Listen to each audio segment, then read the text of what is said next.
It's a Sunday morning on Gotland, and I'm sorry to say that fall is here. It's getting colder, and I thought I might talk a bit about arrow climbing on your hand while holding the bow. I got a question about cuts and stuff, if you hurt your hand. And yes, of course you do hurt your hand in the beginning before you get the hang of it. As you can see on this bow, there's a marking where the arrow usually passes. And as you can see on the string, there are no knock markers where you can rest your knock against. So you can actually move it around on the string. And this is because when I shoot with a warbow, this is a hickory warbow that I made, you try to find a balance point first with your thumb, and there you have the balance point. As you can see now, if I turn around, you can see that the arrow path is looking like it's really high up, but it's not, because the arrow moves up and down when you release it. So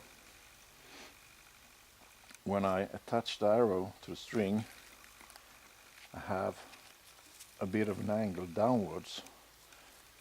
This is exaggerating now, but this is somewhere here.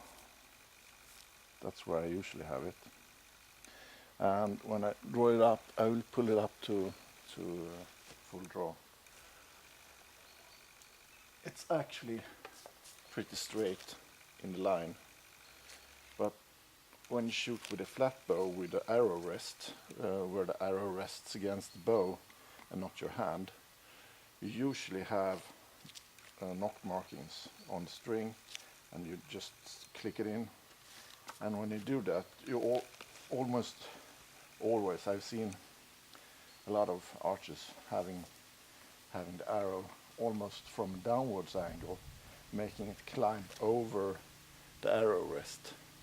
You can't do that with a warbow, because if you do that, you will cut your hand.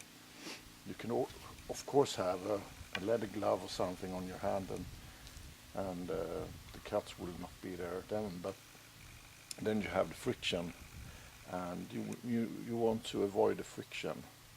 So you need to have a clean passing over your hand and over your bow, against your bow. This is a blunt arrow, by the way. Also the fletchings, and this is a point in not getting cuts too.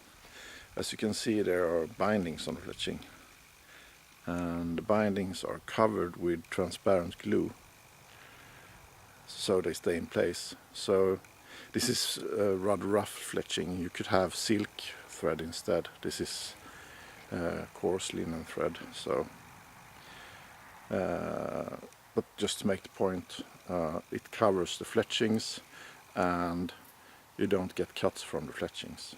So this is really good to have to avoid the cuts. Anything else? No, that's about it.